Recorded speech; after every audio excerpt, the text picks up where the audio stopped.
Ronald Fox. My corporation is Mentors.com Incorporated, and I'm presenting to you today an encrypted message app for teens. My high school, Albany High School in East Bay, is actually in the news. We had a recent incident where students posted some misfavorable information, paired photographs with nooses and other inflammatory content. And now my entire city of 1 square mile is embroiled in this controversy of what is considered free speech, what is also considered ways to attack or address these kind of things. I was conflicted because as an Air Force officer, we have to protect police, and I wanted to focus on social networking services. Here's an example of Twitter's expression that people can actually say all kind of things on Twitter because it's actually an expression of their beliefs. And so I wanted to focus more on, instead of trying to stifle beliefs, what can I do in terms of assisting teens to protect their speech? Because usually they are going online to communicate certain things that they're feeling. So the intent here, if I can get to my images.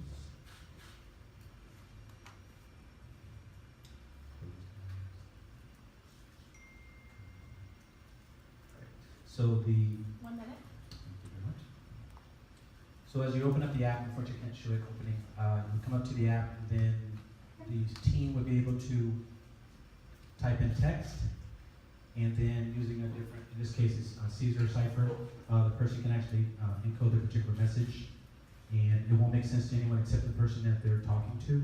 That's one of the issues right now, is when people are getting envious and jealous because they're reading the content on Facebook and Twitter. But if it's encoded, you can't even know what the message is about. Therefore, it doesn't affect you, and you won't necessarily respond with hate or reacting to someone else's status or happiness.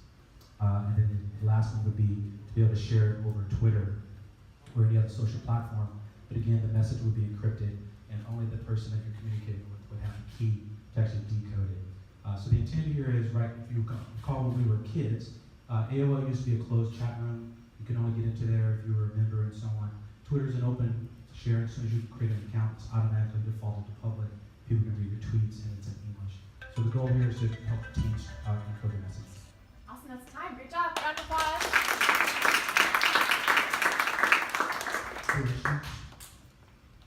So is this a one-to-one communication, or are you Peer-to-peer. peer-to-peer? How do you see yourself different from Signal? Well, the issue here is, as an exempt organization, the intent here is to protect our speech, what is educational. As a community, you can get into discussing what is considered good speech, what's bad speech. Any other platform is more or less just a tool. This is actually going to be used for community.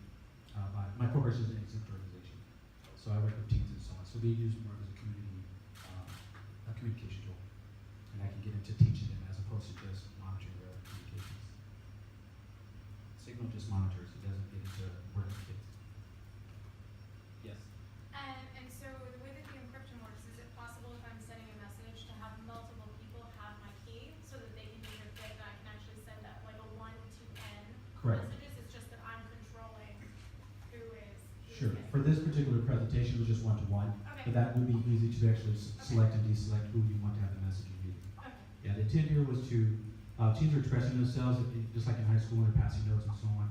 You don't want an over-interpretation of what's going on. Maybe song lyrics and so on might identify the person sad, but you don't want that person to be identified as being depressed or suicidal. So there's always a concern between civil liberties as well as civil expression. Any other questions? And this is working off of, I'm assuming their phone number you have, it just goes off iOS or...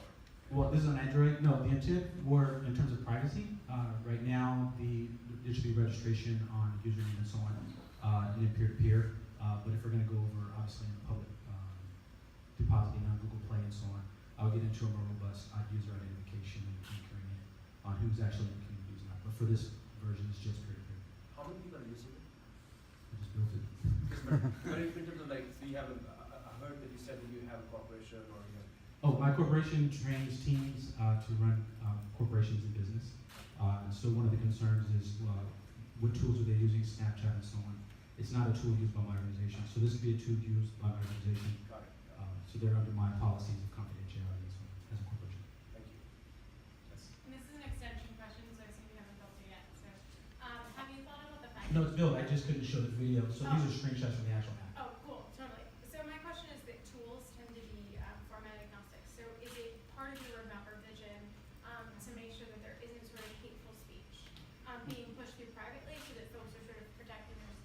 Correct. So by having them, because they're volunteers and trainees under the exempt organization, they're actually, the expectation of privacy is concerned.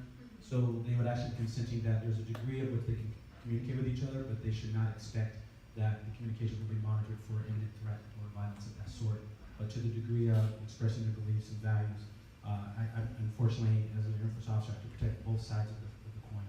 That someone might say something disfavorable or disliked and so on, but it also, I must allow that person to respond to it and to defeat it with a competing idea and so on. But at the same time, monitoring just like a parent would, at what point is it costed and so on. So they would be consenting to that. Great. I'm kind of curious about the monitoring side. Sure. So especially, like, for example, let's say there was like a significant amount of hate speech or something that required like a very quick response rate, like how you would be able to triage that, and if it would live agnostic to the platform that it was living off of. So like, let's say for example, one of the ones that you use, like, would that fall on your app, or would that fall under like the platform that you're using? Sure. So one of the things I would like to implement if I were to do this for production value would be introducing sentiment. So as a person's typing, it would actually show me to what degree that this expression is now going from what you believe, or just, for example, I can say Irish women are terrible. That's actually that's protected speech. I can't say that. But if I say Irish teens are terrible, teens are not a protected category. So we're getting into the nuance of what is considered actionable and what is not. So the intent there would be for the censure to start showing what degree that your typing is borderline getting into hate speech, and then would actually not allow you to actually post that. Awesome. Thank you so much. Okay, so judges, that was Team Cryptic Message. Don't forget